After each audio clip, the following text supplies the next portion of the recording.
Hello friends, how to learn English की अगली class में आप सबका बहुत बहुत स्वागत है। आज मैं शुरू करने जा रही हूँ प्रेजेंट पार्टिसिपल। प्रेजेंट पार्टिसिपल होता है वर्ब की फर्स्ट फॉर्म के साथ जब हम आईएनजी लगाते हैं तो उसको प्रेजेंट पार्टिसिपल बोलते हैं। ये प्रेजेंट कॉन्टीन्यूस टेंस में भी यूज़ होता है, कॉन्टीन्यूस टेंस सभी में यूज़ होता है मेन वर्ब की तरह। जैसे शी इज़ प्लेइंग, तो ये प्लेइंग प्रेजेंट पार्टिसिपल है। The teacher is teaching, teaching present participle है। लेकिन आज हम इसका एक दूसरा रूल सीखने जा रहे हैं जहाँ पर प्रेजेंट पार्टिसिपल दो सेंटेंसेस को जोड़ने के लिए यूज़ होता है और एडजेक्टिव का काम करता है। प्रेजेंट पार्टिसिपल को वर्बल एडजेक्टिव भी बोलते हैं, यानी ऐसा एडजेक्टिव जिसकी शक्ल वर्ब जैसी है तो उसको वर्बल एडजेक्टिव भी बोलते हैं। आज हम सीखेंगे सेंटेंसेस विद सेम सब्जेक्ट्स, यानी जब हमें दो सेंटेंसेस दिए हों और दोनों का सब्जेक्ट सेम हो तो उनको हम प्रेजेंट पार्टिसिपल की हेल्प से कैसे जोड़ सकते हैं। प्रेजेंट पार्टिसिपल बहुत यूज़ होता है न्यूज़पेपर में, तो लगभग सभी न्यूज़ में आपको ऐसे सेंटेंसेस दिखाई देंगे। जैसे अब ये देखिए, ही वॉज लेट, ये एक सेंटेंस है कि वो लेट था।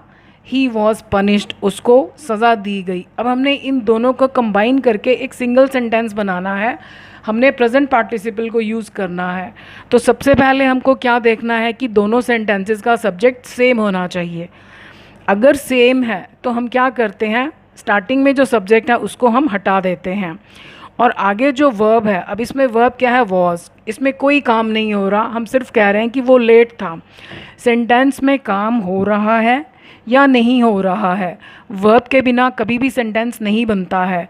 तो जिन सेंटेंसेस में काम नहीं हो रहा है उनमें वर्ब इज़ एम आर होता है, वाज वर होता है, हैज़ हैव हैड भी होता है। अभी हम केवल is am are was were वाले सेंटेंसेस करेंगे जिनमें कोई काम नहीं हो रहा है, जिनमें सिर्फ कोई एक सिचुएशन बताई गई है। ही वॉज लेट, वो लेट था, तो हमने इस वर्ब को प्रेजेंट पार्टिसिपल में चेंज करना है। तो प्रेजेंट पार्टिसिपल कैसे बनता है, वर्ब की फर्स्ट फॉर्म के साथ आईएनजी लगाने से। तो जो ये वॉज है, ये इसकी फर्स्ट फॉर्म क्या होती है, बी, तो बी के साथ हम आईएनजी लगाएंगे। बीइंग, ये हमने इसको प्रेजेंट पार्टिसिपल में चेंज कर दिया। बीइंग लेट, उसके बाद हमने इस फुल स्टॉप को हटा देना है क्योंकि हमने इन दोनों को कंबाइन करके एक ही सेंटेंस बनाना है।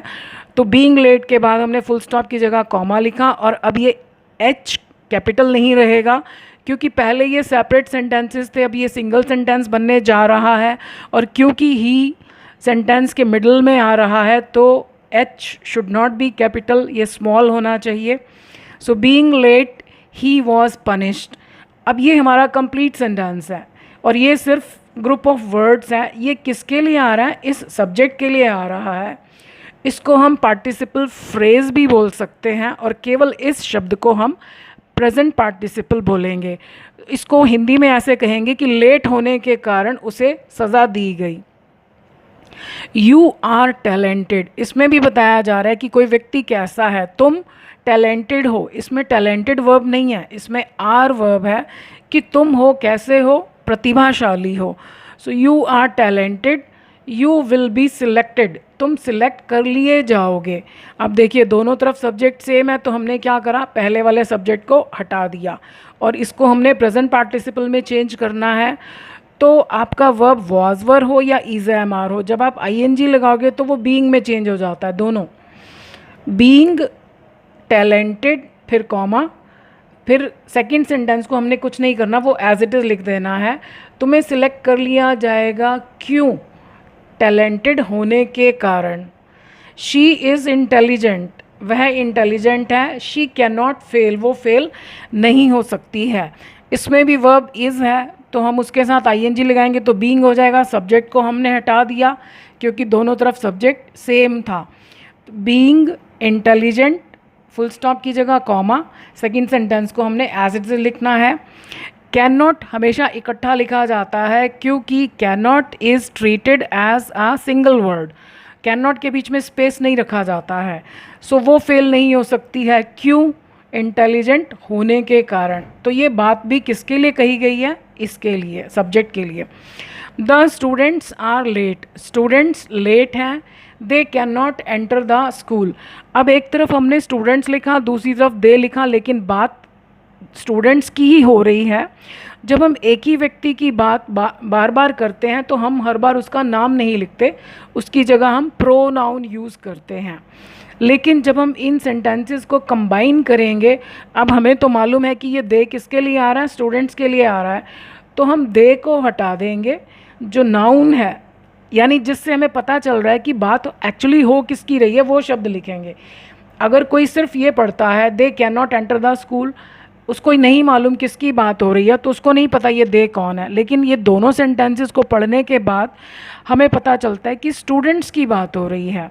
और दूसरी बात, एंटर का मतलब होता है अंदर घुसना, प्रवेश करना। तो एंटर के बाद इन या इनटू कोई प्रपोजिशन नहीं आती, क्योंकि एंटर का मतलब ही होता है अंदर घुसना।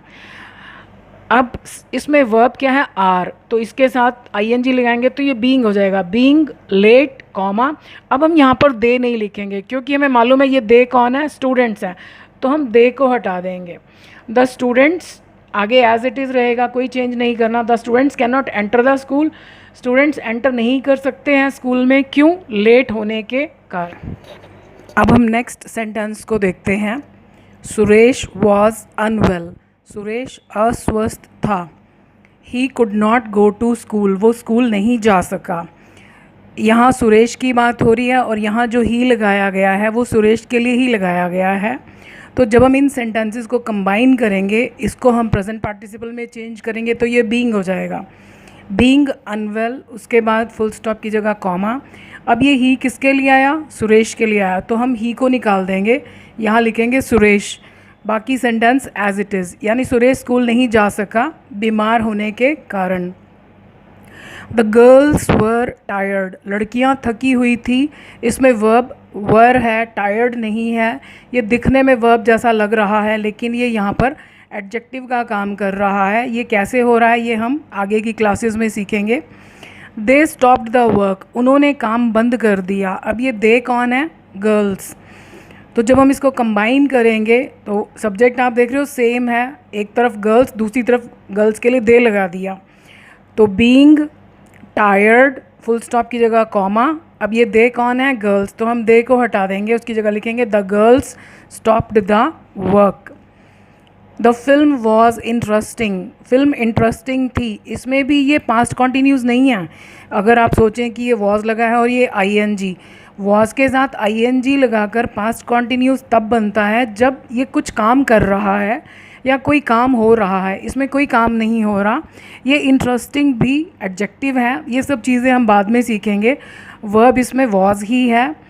इट वॉज लाइक्ड, अब ये इट किसके लिए आ रहा है, फिल्म के लिए आ रहा है। तो जब हम सेंटेंस कंबाइन करेंगे तो वॉज के साथ जब हम आईएनजी लगाएंगे, बीइंग इंटरेस्टिंग, फुल स्टॉप की जगह कॉमा। इट किसके लिए आया, द फिल्म के लिए, तो हम इट को निकाल देंगे, उसकी जगह लिखेंगे the film was liked, film को पसंद किया गया, क्यों, इंटरेस्टिंग होने के कारण। The pilot was experienced, pilot अनुभवी था। इसमें भी वर्ब ये है, ये नहीं, ये एडजेक्टिव है, भले ही ये वर्ब जैसा दिख रहा है अभी।